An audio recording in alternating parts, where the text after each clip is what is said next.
Queridos hermanos, iniciamos la lección divina de este jueves 5 de febrero, jueves de la cuarta semana del tiempo ordinario.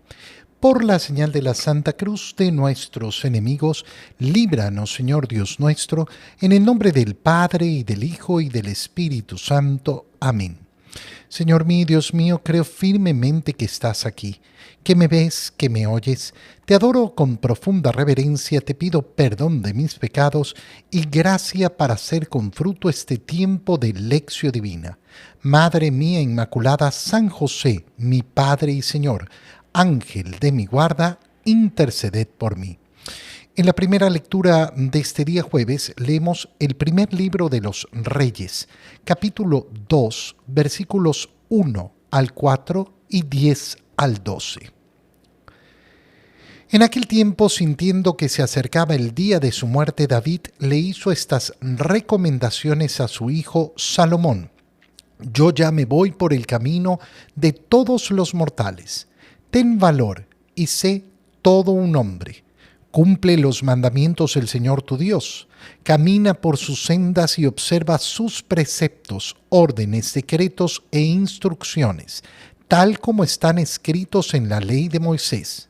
Si haces esto, tendrás éxito en todas tus empresas, y el Señor cumplirá la promesa que me hizo al decirme: si tus hijos me son fieles a mí, el Señor, y cumplen sinceramente mi voluntad, con todo su corazón y con toda su alma, no te faltará un descendiente en el trono de Israel.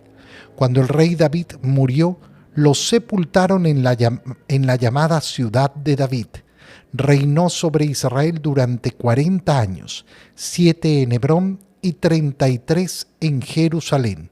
Su hijo Salomón lo sucedió en el trono y su reino se consolidó. Palabra de Dios. Hoy día, después de haber leído largamente el primer libro de Samuel y el segundo libro de Samuel, entramos en esta lectura del primer libro de los Reyes para escuchar sobre el final de la vida de David. Ese llegar al final y ser sucedido por su hijo Salomón.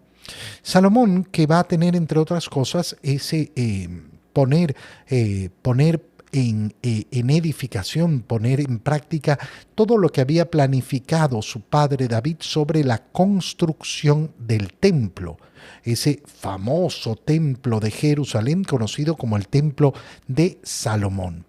David, sintiendo que se acercaba el día de su muerte, hizo estas recomendaciones a su hijo. Yo ya me voy por el camino de todos los mortales. Primera idea tan sencilla y tan profunda. El camino de todos los mortales. Qué importante es siempre recordar esto. Recordar esto que es presentado como la gran novedad, los novísimos, que somos mortales, que en este mundo no nos quedamos. Y no por un placer hacia la muerte ni un deseo de muerte que no debe reinar en nuestro corazón, sino porque es justamente esta realidad la que está llamada a darnos luz en nuestra existencia. Si yo no estoy aquí para quedarme, si el camino de todos es la mortalidad porque soy un mortal, entonces, de acuerdo a esto, es que yo debo ordenar mi existencia, siempre teniendo en cuenta que en este mundo no me voy a quedar. Y siempre teniendo en cuenta que no hay nadie, absolutamente nadie necesario, indispensable en este mundo. Todos los seres humanos nos vamos. Y el mundo sigue adelante. El mundo sigue su curso y la vida del resto de las personas sigue adelante. Ni tú, ni yo, ni nadie en este mundo somos indispensables. Somos individuales, somos únicos. La misión que yo tengo que realizar no la puede realizar ninguna otra persona. Esto es cierto. Claro, por supuesto. pero eso no me hace imprescindible, indispensable en este mundo. ¿Qué le dice entonces David a su hijo Salomón? Ya que yo me voy, ten valor y sé todo un hombre. Qué importante eso, ¿no? Transmitir al hijo el deseo de ser todo un hombre. ¿Qué significa esta expresión todo un hombre? Aquel que asume la responsabilidad de su vida y de la vida de los que dependen de él. Ser todo un hombre significa ser responsable. Por tanto, ¿en qué debería basarse la educación de los padres hacia los hijos? Justamente en eso, en asumir el gran regalo de la libertad que implica la responsabilidad. Es tu vida. Tú tienes que decidir qué hacer con ella. Y si eres libre, entonces ¿de quién es la responsabilidad? Tuya, mía, de cada uno de nosotros. Y en esa libertad, asumiendo la responsabilidad, David le dice a Salomón, cumple los mandamientos del Señor tu Dios. Camina por sus sendas y observa sus preceptos, órdenes, decretos e instrucciones, tal y como están escritos en la ley de Moisés. Fíjate qué importante. ¿Cuál es la recomendación? Ser responsable de tu libertad, y con esa libertad, ¿qué es lo que tienes que hacer? Caminar por las sendas del Señor, cumplir los mandamientos de Dios, tal y como están escritos en la ley de Moisés. Si haces esto, entonces tendrás éxito, entonces te irá bien. ¿Por qué? Porque el Señor cumplirá la promesa que me hizo al decirme, si tus hijos me son fieles al Señor y cumplen sinceramente mi voluntad con todo su corazón y con toda su alma, no te faltará un descendiente en el trono de Israel. Es decir, el mayor de los éxitos que se puede conseguir en este mundo no está por las cosas de este mundo, sino por la fidelidad que tiene Dios en cumplir sus promesas. No hay, por tanto, mayor logro que lograr efectivamente conseguir las promesas de Dios que se dan a través del cumplimiento de sus mandamientos, de ese amor verdadero, profundo a Dios. El rey David, nos dice el libro de los Reyes, murió. Lo sepultaron en la ciudad de David. Había reinado 40 años en Israel. Un reinado largo, un reinado sumamente largo. 40 años no es cualquier cosa. Y sin embargo, ha tenido momentos buenísimos y momentos, como lo hemos visto, horribles, de profundos pecados. Pero ha sabido levantarse, y fíjate cómo muere. Muere diciéndole a su hijo, mira, lo más importante es cumplir la voluntad de Dios. Todo el resto no importa. Si algo tienes que aprender en la vida es esto, a amar a Dios y cumplir sus mandamientos. En el Evangelio, leemos el Evangelio de San Marcos, capítulo 6, versículos 7 al 13. En aquel tiempo llamó Jesús a los 12. Los envió de 2 en 2 y les dio poder sobre los espíritus inmundos. Les mandó que no llevaran nada para el camino, ni pan, ni mochila, ni dinero en el cinto, sino únicamente un bastón, sandalias y una sola túnica. Y les dijo, cuando entren en una casa, quédense en ella hasta que se vayan de ese lugar. Si en alguna parte no los reciben ni los escuchan, al abandonar ese lugar, sacúdanse el polvo de los pies, como una advertencia para ellos. Los discípulos se fueron a predicar el arrepentimiento, expulsaban a los demonios, ungían con aceite a los enfermos y los curaban. Palabra del Señor. nos enfrentamos a ese primer envío misionero de los 12 apóstoles del Señor. Recuerda que ya hemos visto en el Evangelio de San Marcos cómo Jesús sube al monte, se pone en oración y después elige a los 12 entre sus discípulos. ¿Para qué? Para que estuvieran con él, para que ya no se fueran, para que ya fueran un grupo permanente a su lado. Ese grupo que inició con ese simple llamado, vengan y los voy a convertir en pescadores de hombres. Ese llamado a San Mateo, a Leví, sígueme. Después vino ese otro llamamiento mucho más profundo. ¿Por qué? Porque los ha llamado a conformar ese grupo de los 12. En esa conformación del grupo de los 12, lo que tenemos que ver siempre es esa institucionalización de la evangelización. Esto es sumamente importante. ¿Por qué? Porque el Señor realiza las cosas de una manera que quede institucionalizada la iglesia. A muchos les gusta decir, no, Jesús no quiso fundar una iglesia ni quiso institucionalizar nada. Esto es mentira, absolutamente falso. Y esto lo vemos con mucha claridad en el Evangelio.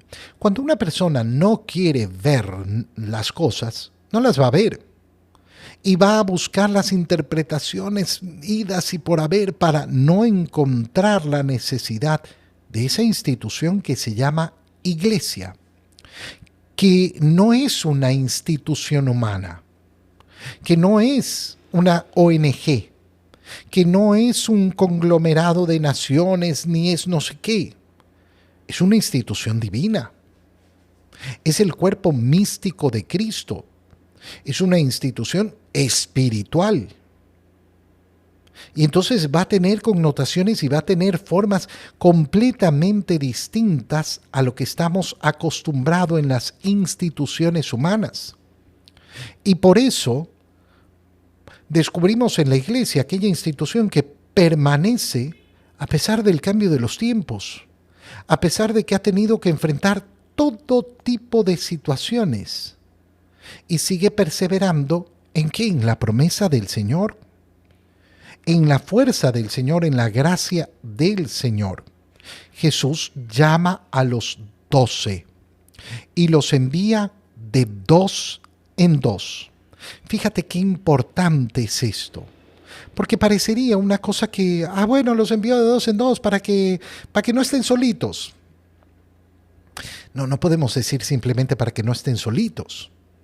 Aquí hay algo mucho más profundo. ¿Y qué es eso más profundo?